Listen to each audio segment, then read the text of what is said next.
São de enfermidade, demônios. são demônios. Aí a pessoa diz assim, eu fui na mesa tal e o espírito tal me curou. Na verdade, ela não foi curada. Na verdade, aquilo ali vai manifestar em uma outra área. Aquela manifestação diabólica vai vir na geração, como o doutor Alex falou, daqui a pouco vai aparecer novamente, ou vai aparecer no financeiro, ou no estado emocional de opressão, de debilidade, de perturbações mentais. Mas aquele demônio só saiu daquele território e foi para o outro. Estava na mente, foi para o coração, foi do coração, foi para o útero, do útero foi... Mas ele está ali, posicionado. Mas tem que haver a manifestação no mundo físico. Nós não somos baseados no mundo físico. Quanto mais carnais, não somos mais elevados pelo aquilo que vemos. Os nós que somos espirituais queremos andar pela fé, mas quem é carnal anda pelo que vê. Então, se eu vejo sinais, prodígios e maravilhas e eu estou em estado de desespero, eu vou num ambiente em que eu estou vendo milagres acontecendo, eu falo, opa, isso aqui tem paz, tem tranquilidade. É por isso que muitas pessoas estão em cativeiros mentais, porque estão se baseando na visão humana e não na visão espiritual. Então, assim, os demônios se escondem. E a pessoa acha que, houve manifestação. Um dia que eu vim aqui, teve muito, com o pastor Carlos, sobre aquele assunto de bezendeira, muita gente falando, isso é um absurdo, porque não sei o quê, porque muita gente foi curada na bezendeira. Não foi curado. O diabo tem que ter atuação. Para que ter uma benzedeira se não vai ter nenhum sinal? E se o percussor daquela doença tem doenças que são diabólicas, só a gente vê a mulher encovada. Jesus teve que repreender para aquela mulher ser curada. Então, a sogra de Pedro, Jesus teve que repreender. Então, assim, tem muitos demônios que manifestam em doenças e que quando tem um movimento desse, ele vai se esconder para que haja manifestação no mundo físico e que todo mundo acredite. E ali, se eu acredito, eu vou continuar bebendo, vou continuar usando droga, vou continuar vivendo o que quero, porque está tendo sinais. E as pessoas se baseiam nos sinais. Doutor Alex, é interessante que a gente está falando de demônio aqui e o senhor está lendo o texto sobre obras da carne. E a gente precisa diferenciar o que é obras da carne e o que é atuação demoníaca. O senhor consegue separar isso para a gente? É fácil, porque o que acontece é o seguinte, toda vez que você pensar na ação do demônio, você tem que pensar naquilo que justifica o status quo de uma ação cíclica de desgraça. Fala agora numa linguagem mais entendível. Não, mais entendível é o seguinte, por exemplo, né, a pessoa não prospera financeiramente, a vida está travada. Ela não prospera emocionalmente, a vida está travada. Ela não consegue completar uma ação na vida dela porque a vida está travada. A mente dela está sempre perturbada e mesmo que ela tenha uma terapia, até um acompanhamento médico, ela não consegue resolver a questão. Então, tudo aquilo que você não consegue explicar entra no efeito sobrenatural. Né? Então, hoje a gente vai chamar isso de quântico. Né? Seria um processo quântico aí, a ciência chama de quântico. Por exemplo, eu tenho uma experiência própria. Né? A Daniela falando, eu me lembrei quando eu manifestei a epiciliose do fêmur. Gastou a minha cabeça femoral, ok? Isso entrou numa conta de um atrito da minha mãe com uma outra mãe de determinadas entidades, ok? E aí disseram que a minha mãe entrou lá, né? E quebrou tudo, e arrebentou com tudo, e bateu em todo mundo. Minha mãe é pernambucana, né? Arretada, 1,5 m de pura maldade. Aí ela, meu irmão, passou o cerol em todo mundo, mas embolachou mesmo. Saiu embolachando, todo porque tinham dito que estava fazendo alguma coisa para ela, foi lá e resolveu na bolacha mesmo, mas embolachou mesmo, quebrou tudo. Quebrou tudo, a bichinha era violenta, ok? A ponto que teve 4 filhos, né? Pra tu ver. E mais um marido grande, ela pequenininha, arrebentava com todo mundo. O pessoal tinha medo dela lá em Magalhães Baixo.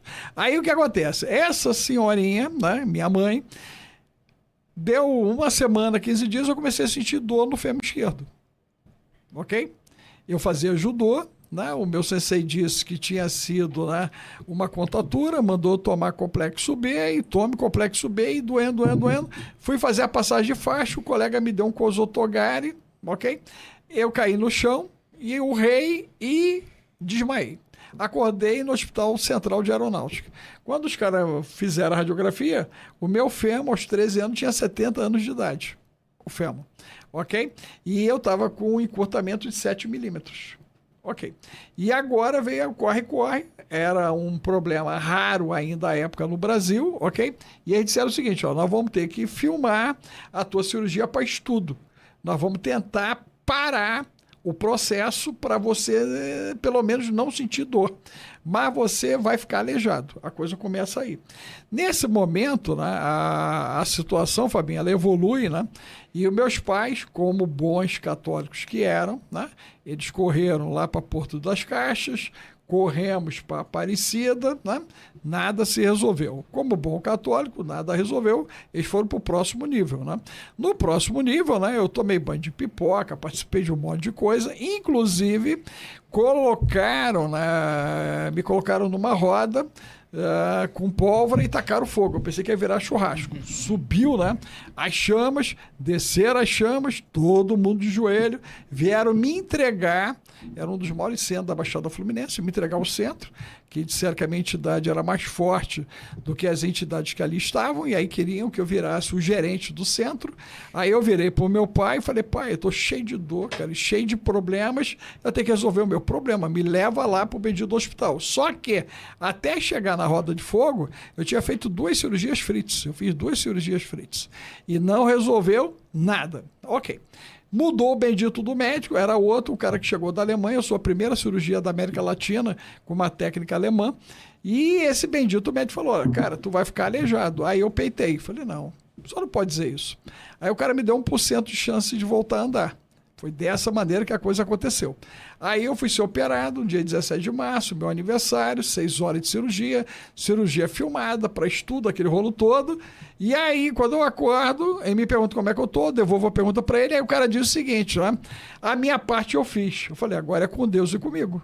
9 meses eu fiquei em cima de uma cama, perna esquerda toda engessada e direita. Eu passei dos 14 aos 15 desse jeito. Cocô, xixi, banho, tudo em cima da cama. As amiguinhas iam me visitar, o fantasminha levantava. Cara, tu imagina, já viu o fantasma levantando? Cara, que situação constrangedora, cara. O fantasma levantava, cara. Só a misericórdia. O morto ressuscitava assim? O quê? Rapaz, você com 15 anos, as meninas vinham ali, cara. É um negócio absurdo, cara. Eu sei que tem muita gente da idade de vocês que não faz mais sexo, mas eu tô ativo, cara. Aí, resultado, a parada na verdade, cara. Aí eu lá, né? Os fantasmas levantam, tu imagina o constrangimento. Eu falei, meu Deus do céu, e agora como é que abaixa? Isso daí não dava pra meter a mão, que ia ficar pior. Eu falei, meu Deus. Que viagem. Não, que situação. Mas e a obra da carne? Não, ficava ali. O obelisco! O obelisco! Aí, não, tu tem que ouvir a parada. Aí, esse cara, olha só, nós estamos falando em 15 anos.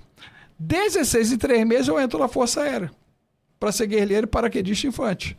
Esse cara não era mais coronel, era brigadeiro, diretor de saúde da Força Aérea, ok? E assinou minha entrada na Força Aérea. Então, veja, né? Eu sofri um ataque espiritual. Primeira pergunta. Segunda pergunta, quem me fez peitar a situação? Fui eu, com 13 anos? Eu tinha maturidade para fazer isso? Não tinha maturidade para fazer isso. Terceira, eu tinha mais maturidade psíquica que meus pais. Porque eu cheguei e falei, já deu, quase me queimaram, né? Subiu tudo lá, querem que eu gerencie, eu não estou disponível para gerenciar nada e eu quero que pare de doer.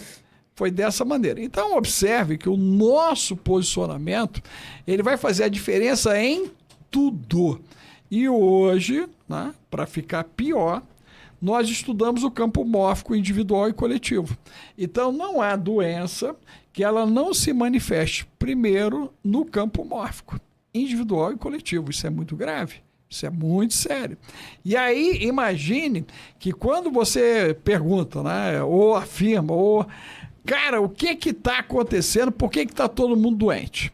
Aí você vai olhar que nós nos transformamos agora, né, em algo distorcido daquilo que deveríamos ser. Nós somos a distorção da fé.